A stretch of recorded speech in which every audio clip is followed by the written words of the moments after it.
Hey everybody, this is Ivan, I'm your host, and you are listening to Ivancast podcast. This is a podcast about music. I am in my house right now, here in the middle of the jungle in the Amazon rainforest. Yeah, this is the place where I live. This is the place where I produce my podcast. I'm surrounded by nature, lots of trees, animals, insects.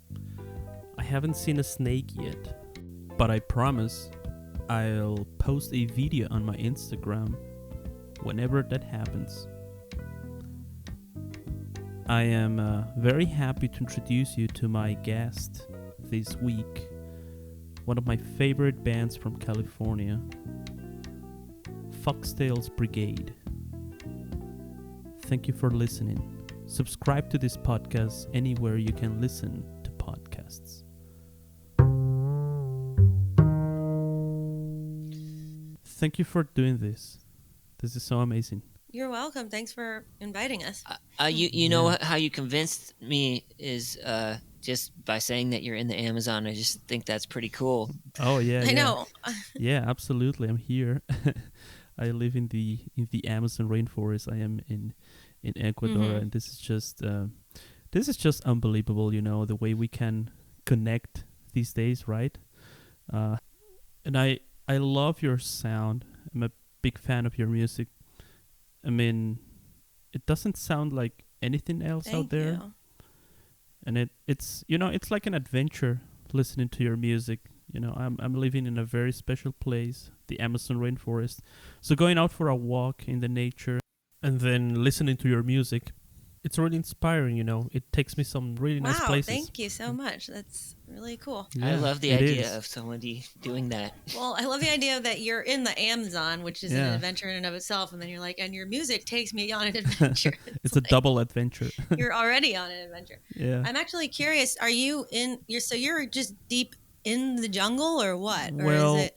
not really. I mean, it's a small town here. Okay. But I live pretty much in the countryside, you know. And my house is like in a very special place, like a oasis. I'm surrounded by nature, you know. Fairy tale kind of house, you know, trees, animals, lots of animals. Bird watching. You can do bird watching here every day. What are some of the kind of animals that surround where you live, near your house? Yeah, so you can find, you know, birds, ants, centipedes, frogs. I haven't seen a snake yet. So I was going to ask, because right before we went on, I thought, isn't it crazy we're going to be talking to this guy who lives in the Amazon? Yeah. I mean, there might be a snake around the corner from his house. No, I haven't seen one yet. Wow, okay, that's interesting. You know, tarantulas, frogs, lots of insects, you know, ants.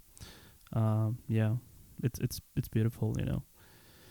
But if you go deep into the jungle, you can see monkeys and stuff, you know. But you haven't seen any monkeys near your house or anything? No. They don't live here. So you live kind of near a city? Exactly, I live 10 minutes from the city center. In the middle of a lot of green. Cool. Yeah, I am. It's very green here. And if you check my Instagram, I bought a drone, some making some cool drone shots, and so if you watch my video that I uploaded a couple of weeks ago, you can have an idea of where I live. And I also read that you grew up in a house full of eccentricity. Can you tell me a little bit about how did you spend your time when you were a child? This is Laura. I grew up in the Hollywood Hills in Los Angeles, and my dad is a writer and a director and producer of cult horror movies or sort of cult movies from the 70s. So he was doing that, and then my brother Brent is a comedian, stand-up comedian. He does kind of weird offbeat comedy. What? Robert Weinbach, is he your dad? Yeah. Oh, okay. Yeah. I did my homework. Uh-huh. Yeah. Yeah. And a stand-up comedian. My Super. older brother's stand-up comedian. I have two Cool. younger brothers who are both musicians, and they also do comedy. And my mom, she played piano while I was growing up. And so, yeah, I mean, you know, my family sort of embraced the arts. And I grew up Nice. next door. My next door neighbors were a big part of my life, and they were like kind of crazy. Actor. Well, the dad was a stunt man, and his two daughters. Tell me a little What? bit. Tell me a little bit more about your neighbors. Well, they're not. I mean, I wouldn't describe them as like famous people, but they were also very eccentric. Like the dad of the two girls that live next door to me, who I was really close with. Their dad is a stunt man. And the two daughters, one of them is a contortionist. She's sort of like the go-to Wow. contortionist in Hollywood. She's in a See lot her of in movies. yeah. And then their Wow. older sister is a designer and an actress. And like they had all these crazy animals at their house. And That's I would pretty go over there crazy. and we'd hang out with like their emu. They had an emu and they had two monkeys, Wow. fang-toothed monkeys that were like really scary. Uh-huh. A lot of chickens All right. and two dogs and a parrot. It sounds like the and just- Amazon rainforest. It was like they just collected animals, Yeah. and they had like two goats that The would just Amazon wander of the around. Hollywood Hills. The Yeah, and they Amazon had of like the a Hollywood huge Hills, yeah. trampoline and a giant tree house that like you could swing from and land in a giant net. And they just had their house was like designed to look kind of like a castle. Mhm. It was just a really crazy house, and, Wow. and they were really kind of fun neighbors to have, and they always had the coolest toys growing up. Like just they would always get the latest, coolest, newest toys. Sounds Somehow pretty they crazy. managed to just get stuff. I think it was because they did a lot of, I don't know, maybe commercials, or maybe it was their aunt. Their aunt was like in the circus. Not aunt, their grandma. So their grandmother of their dad, the mother of the dad she was like in vaudeville, and she was also in a circus performer. I think she was an acrobat. And so, yeah. And then their dad, like he was an actor growing up. So they just had all kinds of people in and out of their house and all kinds of stuff going on there that was crazy. And we would spend our days going snail hunting in the canyon around my house. Nice. Because we lived like in the hills. And so it was a weird sort of combination of like actors and Hollywood people, but also like nature and trees and sort of hillside wonderful canyon region. That sounds And fantastic. I grew up, I didn't see any tarantulas, but there had been scorpions in our house. There had been centipedes, a lot of centipedes. That was a real fear factor for me. And we would go snail hunting. We would snail hunt in the canyon and collect snails in these jars, and we would build forts in like, you know, kind of these foresty areas that we would find. And then we would steal oranges from people's backyards, and we would also spy on Slash from Guns N' Roses, who lived down the street. Ooh, wow. We would see him getting in and out of his van. Me and another neighbor, my friend Casey, lived across the canyon, and I used to be able to call to her from my house, like just across the canyon, like with my voice. So I'd be like yelling across from my deck to her backyard, Casey! And then Larry from Perfect Strangers, I don't know if you remember that show from the 80s and 90s. TV show. I don't It's a think TV so. show. I don't know. I mean, I don't know how famous it was around the world, but he was a neighbor, and he would hear us yelling at each other, and he'd go, "Shut up!" Oh, God. And so I'd be like, "Come and meet me down by the tree or whatever," and we would go meet up, and then we would go spy on Slash, getting in his van, Wow. Unbelievable. and like, well, that's LA. Yeah, it was a total LA That's scene, LA, and then right? like. Yeah. What's kind of funny and ironic is not ironic, but just a coincidence is that all these years later, Anton would eventually get hired by Slash to play on one of his albums. Okay. So how many are you in the band? It's just you and Anton right now, or how many people? It Well, rotates. Well, this year it's just me and Laura because Okay. we're married. So we when the pandemic hit, we were quarantined together, and so we've been doing the band. We've been doing shows every Monday night, just the two of us. Cool. Yeah. I saw that on the web. You were doing live sessions, live streams. Yeah. Right? That's right. Yeah. the show is called Parlor Shift. We just do it, on Facebook. Awesome, yeah. I saw a couple of videos on It's YouTube. on YouTube, Facebook, and Twitch. Nice. Twitch. All right. Cool. It's just casting simultaneously on all of them. Yeah. Sounds awesome. So I've never been to the West Coast. I've been to the East Coast. New York. So I definitely want to visit the LA and Los Angeles, California. Did you go to New York when you went to the East Coast? Yeah. That's the best. Absolutely, New York. Yeah, that's hard to beat. Awesome. Yeah. That's the best city in the U.S. For sure, opinion. My younger brothers live there currently. Cool. So what's going on in LA right now?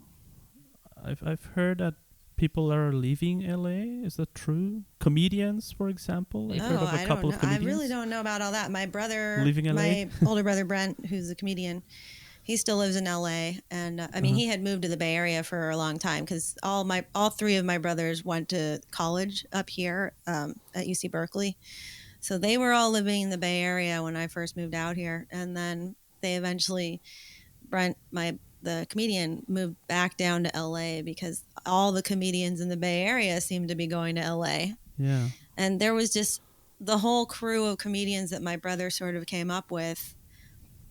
None of them pretty much live here anymore, except for maybe one or two. But there was just like this really cool, fun comedy scene that was going on when my brother was here, like 10 years ago. Well, maybe 8 years ago.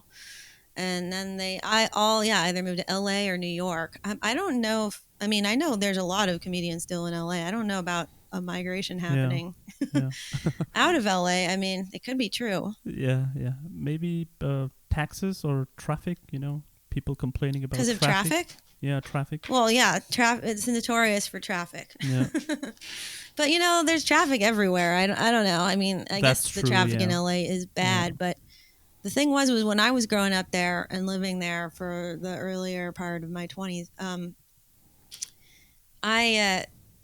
my experience with traffic, I think, was a lot worse than other people's because I didn't have air conditioning in my car, and if you don't have that in LA, it's just terrible. Because it's so hot, and it gets really hot there. And when you're stuck in the traffic, it's just there's no way out of it. But I think if I had had air conditioning, I don't think it would have been that much worse than anywhere else that has traffic. Yeah, LA is a great place to live if you're like working in the creative industry. Yeah. But it's not like the kind of paradise that I don't know. I think Northern California is like a nicer weather and nicer. There's trees and stuff.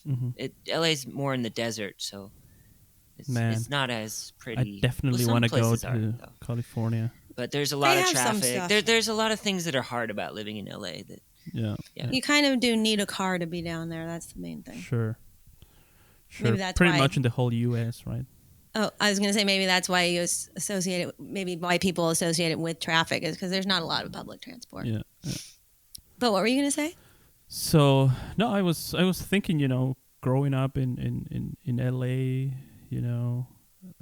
was music something that you always knew that you wanted to do for the rest of your life, or what instrument did you start playing? For example? I can answer first, I guess. My mom started me on piano when I was really little, which I eventually stopped when I was around 5, probably because I didn't like it very much at first. But I always sang as long as I can remember. I always liked singing. I didn't know I was going to be a singer one day, but I think it hit me for the first time when I was around 19 and I had played my first show. It was at the California Institute of Abnormal Arts in LA.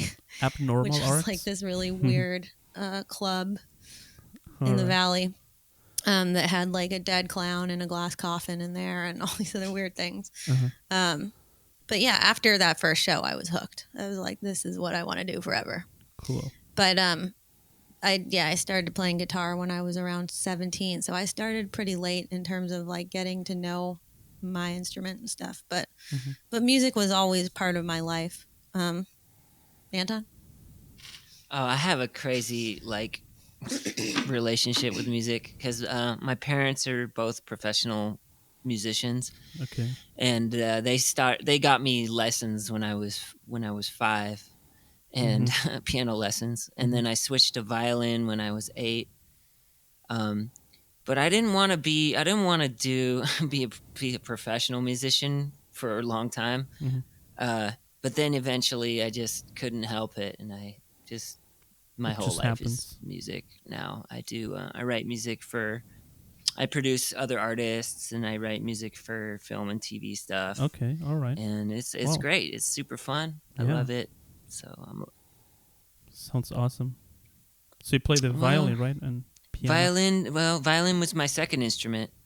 Piano was my first instrument. But yeah, violin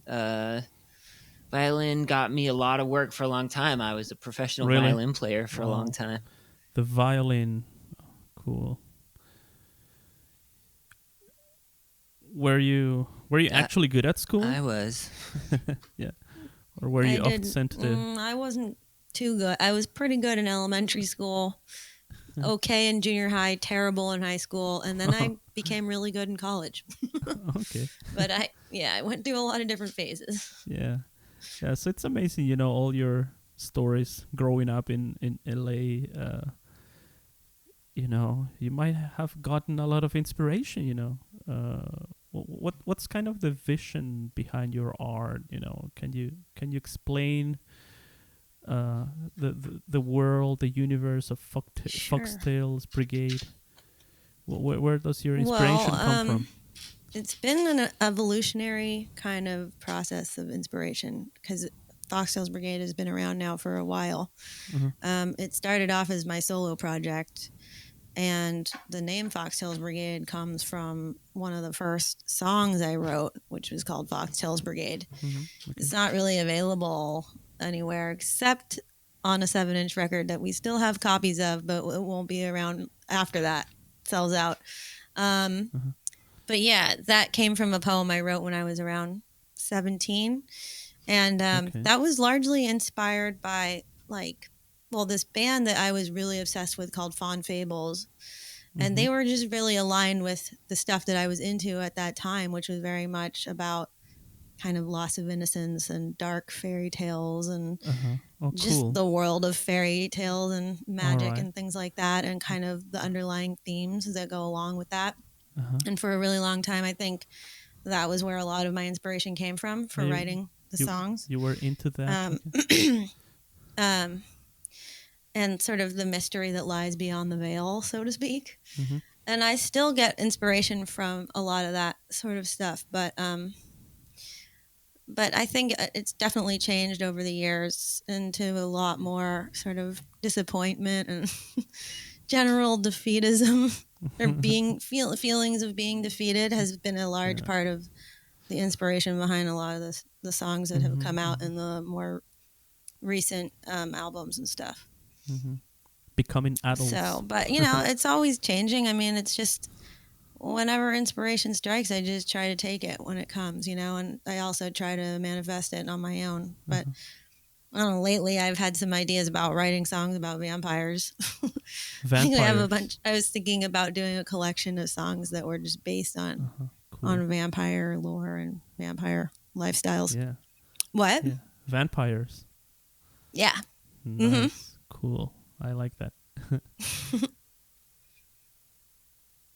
What would you say was the moment in your career when you had your big break, so to say?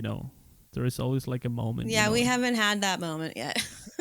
Still waiting for that one, but would love for it to happen. We've kind of taken the slower route of kind of slowly just building up fans. And not by choice, but no, I mean, I'm Laura happy would love to have an overnight. Well, I would love to have a break, as they say. We did have one, which was La Vie en Rose, when La Vie en Rose suddenly went viral on YouTube. Well, that was not really for Foxtails Brigade. That wasn't like a Foxtails Brigade break. Okay.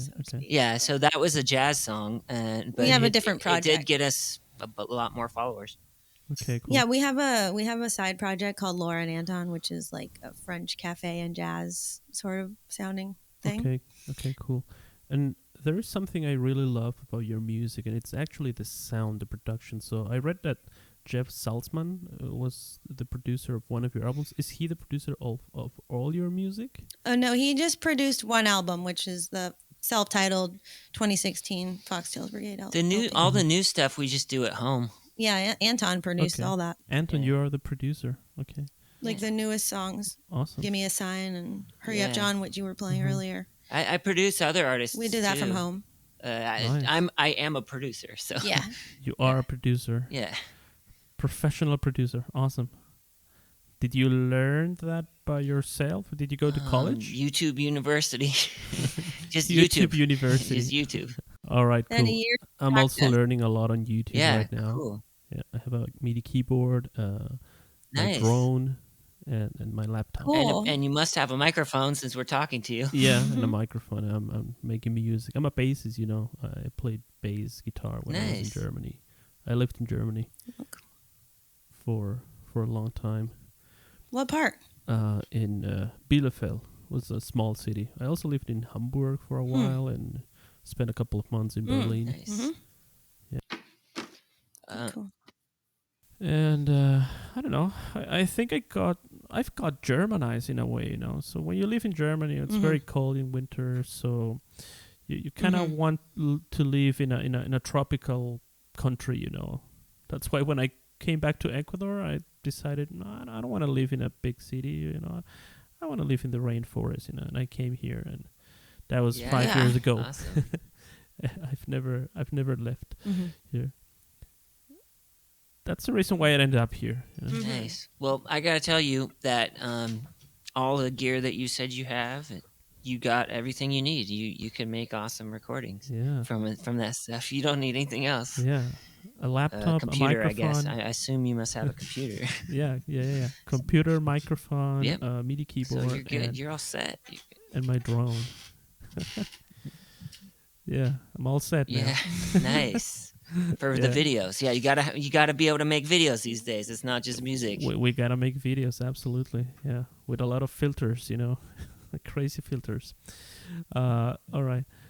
So I also think that your music sounds very, you know, sincere, honest, transparent. So I'm always wondering, like, if you're an artist or writer, is it a difficult process to write all that music, or is it more like a cathartic kind of thing? I don't think it's what's difficult sometimes is just writing the lyrics in general. Like I'm not very good at just spitting out lyrics on the spot. I mean, sometimes I can be. It depends, but You're pretty good.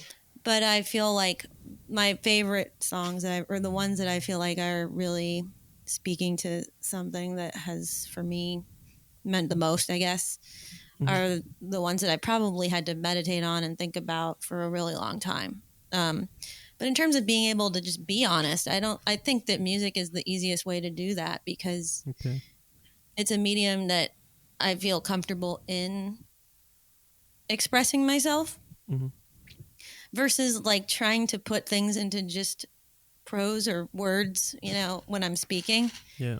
Can be more challenging, I feel like, than being able to just say something in the form of a song. And I have a really hard time when people ask me, like, what do these lyrics mean? Because that must be a hard I feel question. like the meaning is in the lyrics. So look at the lyrics for the meaning, not to me putting them in other words, because that was me putting my intention, all of my intention into those specific words, if that makes any sense. Yeah, absolutely. Your EP, Give Me a Sign, is out now. Can we talk a little bit about it? How did you come up with the idea for that name? Are there any cool stories? One thing that I want to explain, something right now. What we're doing right now is we're releasing new singles every month. And what we're basically, the Give Me a Sign EP is kind of an EP. But it's also just like Give Me a Sign, which is the new single, with all the old singles as the other tracks. and we have a newer one now that's Control, and the second track on that is Give Me a Sign, and then the okay. rest of the tracks are all the other tracks. It's just kind of like basically a way for people who just discovered us for the first time to hear more than one song when they listen to our new single. Oh, I got it. So yeah. To add to that, I will say, like, in the past when we've released entire albums, for example, the 2016 self-titled LP that was produced by Jeff Saltzman, the traditional way of releasing an album would usually be to choose one or two songs that would be the single, and that you would push those songs really hard and they would get all the attention. Who knows if the other songs would ever get listened to. Okay. I mean, the hope is that your album would go platinum or whatever, that you'd sell a ton of copies and people would listen to everything. But for us, that's just not how it worked, unfortunately. And I felt like after that came out, a little bit bummed that some of the songs that were really close to my heart really fell by the wayside. I feel like they just did not get listened to very much, or, you know, in terms of seeing how they did online, like on Spotify or whatever, where you can see the numbers. There were certain songs that were my personal favorites that almost nobody listened to. They would listen to the singles. Something burning. Yeah. Numbers. Like so you might want to check on that. Okay. What? So I get it. It's an interesting way to do that, because now I'm checking on Spotify. You started on 2020 with Hurry Up John. It has 3 tracks, so and this then way Give Me a is Sign has 4 a way tracks. for us to like promote each song and actually feel like maybe each song has a shot of getting listened to, you know, and not just falling by the wayside. Because for us, it's harder. You know, we don't really have like a huge team of people behind us doing all the different things that like a record label would do, or it's just us. And so we have to kind of think of ways to, you know, make sure that the work we're doing is somehow going to get heard. So, you know, this is a new way and we're trying, and it seems like it's working kind of all right. So, well, at least we're going to keep doing it. At least every time something comes out, you get a little bump. So, in terms of people listening, so we get a little bump. So it's definitely better than just releasing one thing and getting one bump. Absolutely. We're getting a bump for every song. And I will say this, like, so for example, you asked about Give Me a Sign. Why is that EP called that or whatever? Well, we are tying all these songs together. There is like a link between them. They're not just singles that are coincidentally coming out on these EPs, because there's going to be an end to that. Like, in other words, we have a certain collection of songs that we're going to release as singles, and then they will all eventually become one album. And they do fit together in a specific way. And so it's not just random. You're just getting it one piece at a time. Yeah, you're getting it one piece at a time. But like each of the songs, in a way, could be a title track to the album. Nice. I got it. If that makes sense. Yeah, it's like a really cool technique. So, like, Spotify techniques. And then there's going to be a point where we have new themes or like new songs that are maybe not as easily able to fit into that sort of concept album, if you will. And those will have a new album, you know, and then who knows what we'll do. Like, maybe we'll release them in a different kind of way. But but yeah, that's kind of what's happening right now with these current monthly releases, is they do all fit together in a way that monthly will be releases cohesive. Sounds pretty cool. Now, your sound has also changed over the time. I mean, I can hear some electronic sounds now, 80 sounds, new wave in some tracks. Can we maybe talk a little bit about that, you know, a little bit? Can we get into your tracks a little bit more, break them down a little bit? Well, yeah, I mean, I've always listened to, I mean, I've you know, grew up listening and was influenced very much by like bands like Depeche Mode and the Smiths, and I think that was just kind of seeping its way eventually into the sound that we were doing. But these songs we were just trying different things on the production. We really liked a lot of these synth sounds that we found for them, and felt like they really fit the vibe of the song. However, there might be another version of, for example, "Slave" is one that I'd imagine you're probably thinking is one of the more 80s sounding. Yeah. Slave. Yeah. Slave. Slave? Let's analyze that song, okay? So it's a podcast. People should learn something here, so maybe we can analyze that song. We can talk a little bit about the form, melody, harmony, orchestration. The guitar and vocals came first for that song and the lyrics. And I knew that I didn't want it to just be guitar and voice. Like that did not seem to represent the feeling or the vibe of the song at all. I just needed that as my skeleton. But I knew immediately that I wanted to have synths on it and probably electric guitar. So, Anton, take it from there. So, I mean, I can tell you things like this. The synth that opens the track is it's an FM8 patch. FM8 is a plugin from Native Instruments. Yeah. Okay. Cool. That's what I want to hear. Yes. And that's based on like FM synthesis is kind of a very 80s style of very popular synthesis in the 80s. Yeah. And we have things like another thing on that track. I wish I had the sounds with me right now. I don't have them with me, but there's a sound that goes ah. And what that is I took Laura's voice, I cut out her voice, and I played it up high with a ton of reverb.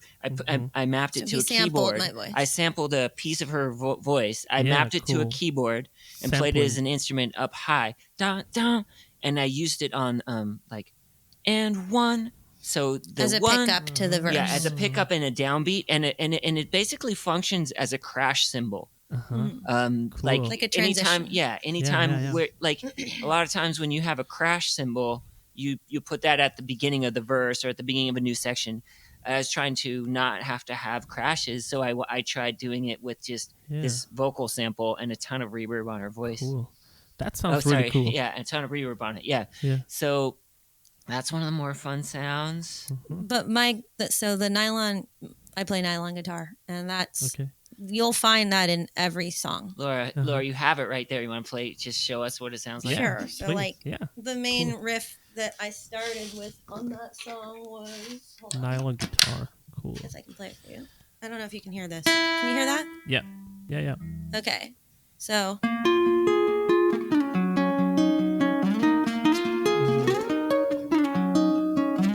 Yeah. So that was probably the first thing that came. No, that came after the I think the idea for the song came. Oh, yeah, this one, the lyrics came first. The lyrics might have come first. You wrote the whole lyrics, and then we came up Not with the whole lyrics. Almost, but yeah, like... but the idea for it. And then that guitar riff came. I knew I wanted to use it somehow, but I think that the thing that we needed to have in all of our recordings in order to kind of unify, because that was such a departure from our typical, or from our sound in general, as people had come to know it, was that we needed to have my nylon guitar be in everything. So you will hear that in every recording, pretty much. Yeah. Nylon guitar, cool. Even like as far away from the original Foxtails Brigade sound as it might seem we've come, that will always be an element. Yeah, that's one thing that we learned from Jeff Saltzman, is that it's important for a band to have a sound, and so you find these things that are on every track. Like when on that album, part of the sound of that album was we had this windy toy. Yeah, it's like sound, and it was on every track, like clockwork kind of clicks and clanks. And I try to use that a lot. And Laura's guitar is her signature thing. Like she's you always hear this nylon guitar on there. Well, that's the thing that's been in everything from the beginning. Yeah. So I feel like you kind of have to have it in everything. Cool. Yeah, we tried doing a track where Laura played electric guitar, and it just wasn't the same. It didn't work. I might record electric guitar on some stuff, but that doesn't mean we are not going to also have nylon. That's awesome. Right. That's awesome. That's right. sampling sounds. Oh yeah, it's really cool. I'm also kind of experimenting now, and I'm thinking of starting sampling nature sounds. Yeah, that's cool. You got to do that, man. That's gonna be Sure.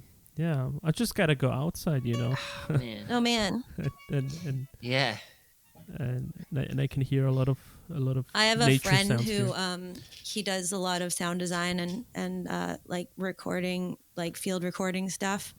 His name's Chris Flieger. He goes by Cooling. He has like a sound / music project called Cooling Prongs. And I also have a podcast called Totally Tell Me, which is like I do it with our drummer Dominic, and we just Oh, really? talk about movies, and we have guests on every time. Our last cool. episode had that guy Chris on it. And he was telling us about how he had recently done a crazy field recording where he mic'd the inside of a dead deer's brain being eaten by maggots. Wow, really? So he sampled the sound of maggots eating a dead deer's brain. Wow, and it sounded crazy. Unbelievable. You played it? Yeah. Oh, nice. Not on the show, but he played it for me after. Really? Because he doesn't want people to steal it? No, it was just like it wasn't available at the time. But like, anyway, it was just cool. Wow. That's fun. That sounds... But he does a lot of weird, cool stuff like that. And I think, I don't know what kind of mic one needs to have in order to capture those kinds of sounds, but probably contact mic for that. Yeah. But like, I imagine being in the Amazon, you could get some really amazing, crazy stuff. Yeah, can't wait to hear what you come out with. Yeah, a lot of weird stuff coming out. I love that. There's so much you can do nowadays, right? You just need a cell phone. Yeah, I mean, like I heard like Kanye West's new album was mostly done on a cell phone. Yeah, really. Yeah, you see. I'm trying to do all on my cell phone these days. I don't know how old are you guys, but I grew up in the 90s. We did too. Kind of. All right, you did too. Well, so it's crazy, right? And I think I talk about this in every episode, but life before the internet and after the internet, it's just so different, Totally, and it's a great time to be creative, like because we have like the tools that we have now. Sure, yeah, are so powerful. I mean, we can basically make anything. Yeah, we can be producers with a phone. And I love your videos, by the way. Who's responsible for the concepts, the concept of your visuals? And I watch your video. We are not yourselves today. Yeah, so we worked with the director on that one. Well, cool. Our director for that was our drummer Dominic Mercurio, and so he really had the vision for that in terms of like the concept and storyline and the direction. And I got to do the art directing on it, so I did all the cool. set designs and props and makeup and costumes and hair and stuff. Oh, that sounds like a lot of fun. And that was shot in our house, pretty much, where we live in Oakland.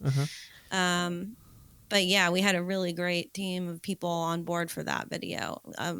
So Dominic directed it, and then his good friend was our director of photography, Matt Rome, who like kind of got all the lighting together, and it just was a labor of love. And we got to make a really great video. And we had a lot of good people involved, like talented people who were willing to basically work for nothing, and it was just a gift. I love it. And so even so, it was still expensive. So film doing a high budget, or sorry, doing like a high production video is expensive. Yeah, it's a big project, and you need to have a lot of people who really know what they're doing. Like lighting, you need to have someone that really knows lighting and knows lenses. Which Matt Rome does. So we had a director of photography.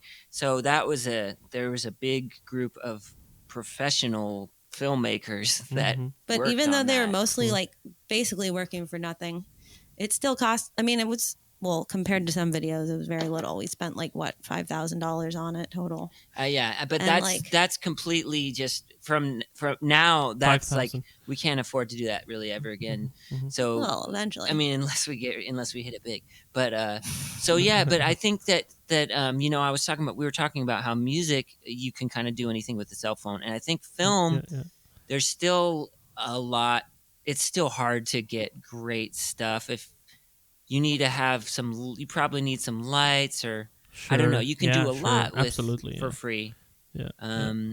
But I don't know. We're trying to We made another video since then. get better at doing it ourselves, Mhm. so we don't have to spend $5,000 for every video. Yeah, it's a lot of Well, money. how much? So we made that My Favorite Things video. I don't know if you saw that one. We also shot that. Yeah, I saw that one too. We shot that one in our house. That was directed by okay. Anton, and I did the art direction on that one too. Nice. I love it. Yeah. And we had That one we did not. Yeah, so we didn't like hire a huge crew. We just we had one professional, which was our director of photography. Yeah, One professional. and then we also rented some like fancy gear, a fancy light for that. Yeah. But it wasn't. how much did we spend on that? $1,500.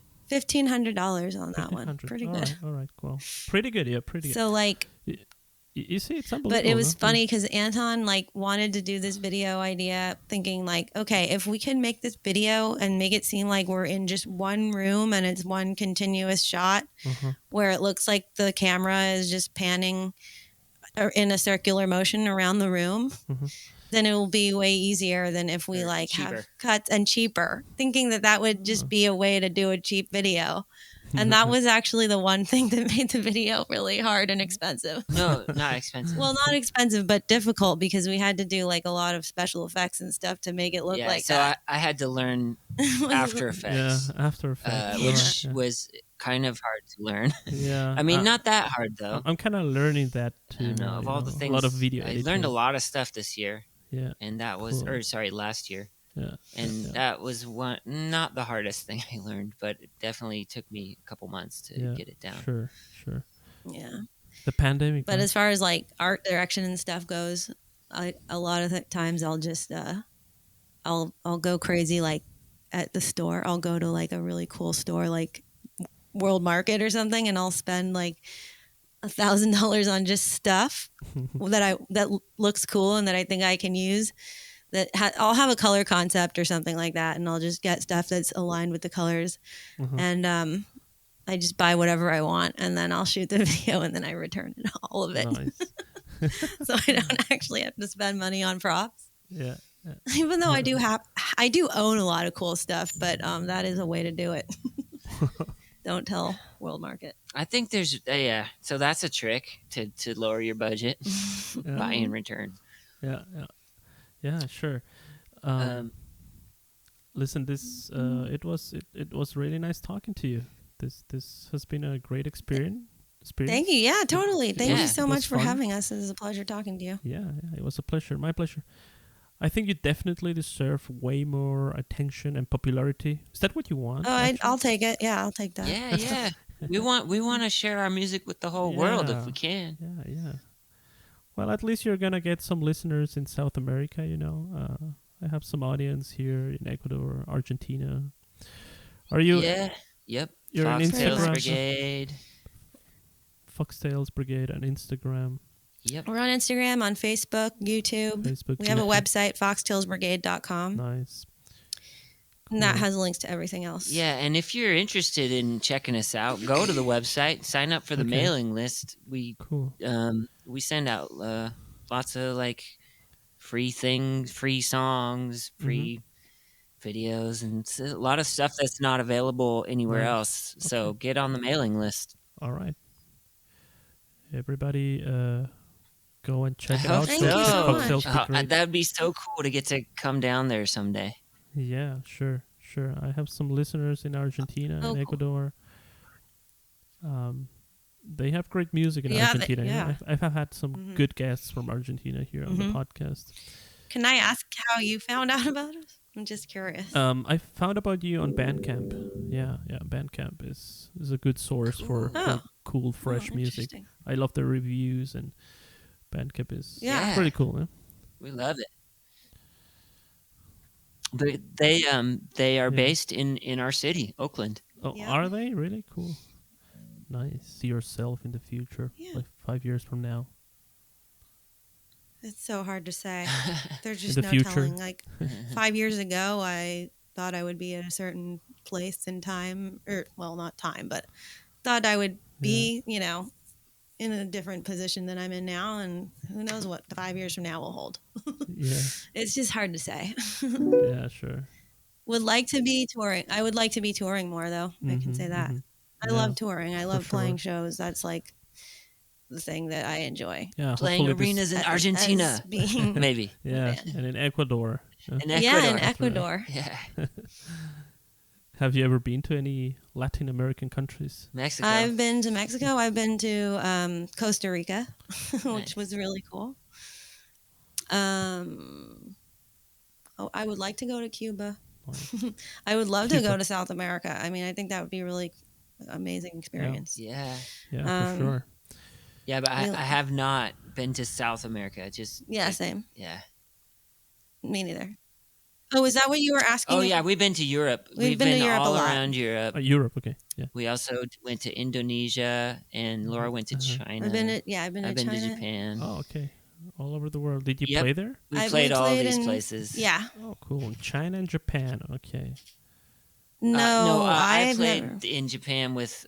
I used to be in a band called Bright Ice, and we toured all around the world. Oh, cool. Anton's been in a lot more bands than me. Around the world. Cool. So, what's the audience like in Japan, for example, or in China? Different. Well, in China, it's very different. In Japan, they were very like quiet, and like they don't like when you're playing. They're very respectful and quiet, and you think that they don't like it because they're like being so quiet. They don't move. But then afterwards, they go crazy. After in between songs, they go crazy. Really? Well, actually, yeah, in China. Sorry, come to think of it, when I played in China, I played at these like expat clubs, so it was not really that Chinese, But I mean, actually, there was just the scene in China was a very different kind of feeling. Mm-hmm. But I also played in Hong Kong, apart from Beijing. So I was in Beijing and played in Hong Kong. Hong Kong is very westernized, so it wasn't that different than here. Yeah. Or Europe or something like that. Yeah. But in Indonesia, it was really, really different, I have to say. Cool. They were really nice, but it was just a very mixed crowd. There's a lot of Muslim people there, like, wearing burqas and stuff like that. And so you can't really see their faces you can't see people's expressions when they're watching you, which is something that I realize I depend on as a performer to see kind of what the connection is, how connections transcend, of course, appearance, like physical appearance. But when you can't see people's expression, I guess it does change things a little bit, because you're like, right? Do they hate me, or are they smiling under there, or are they into it? And I don't know. It was just kind of it was interesting, but it was cool. I loved going to Indonesia. Yeah. And then we went to Bali afterwards, which was heavenly. Cool. Cool. So that was just a really cool experience. You've been all over the place. Yeah, we're lucky to have gotten to travel as much as we have and play all these crazy places. Nice. Absolutely. So thank you so much for being on the podcast. Thank you.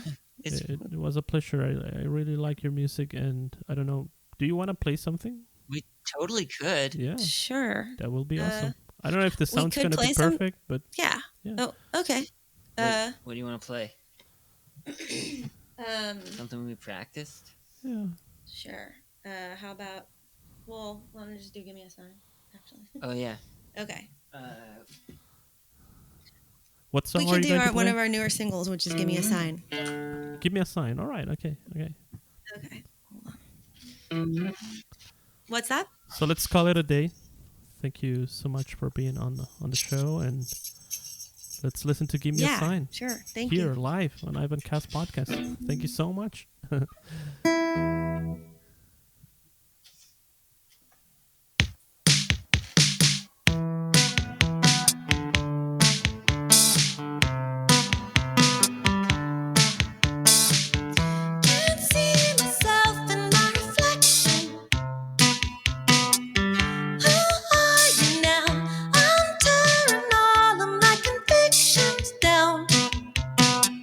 To an empty wall, told yourself the door could stand.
it's not like give me a sign. Show me now my time is overdue. Something I could turn to. I believed in every lie. Tell me it was all true. Tell me it was all true. Tell me it was all true.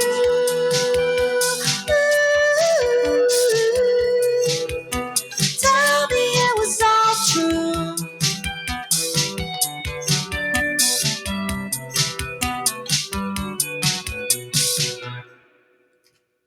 Wow.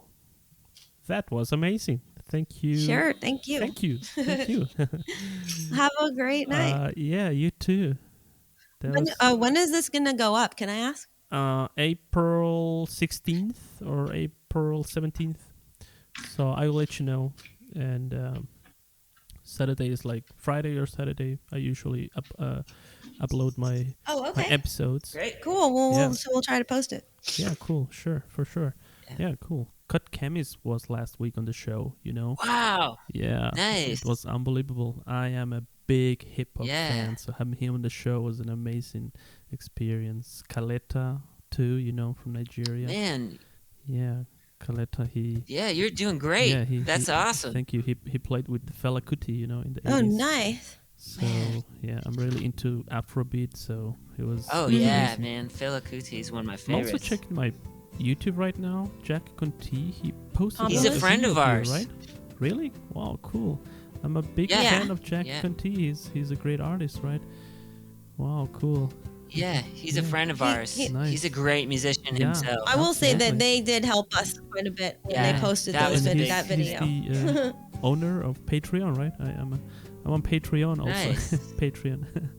Yeah, so in case Jack Conti is listening to this, hi. Thank you so much. Yeah, you too. Yeah, bye. Bye-bye. Bye-bye.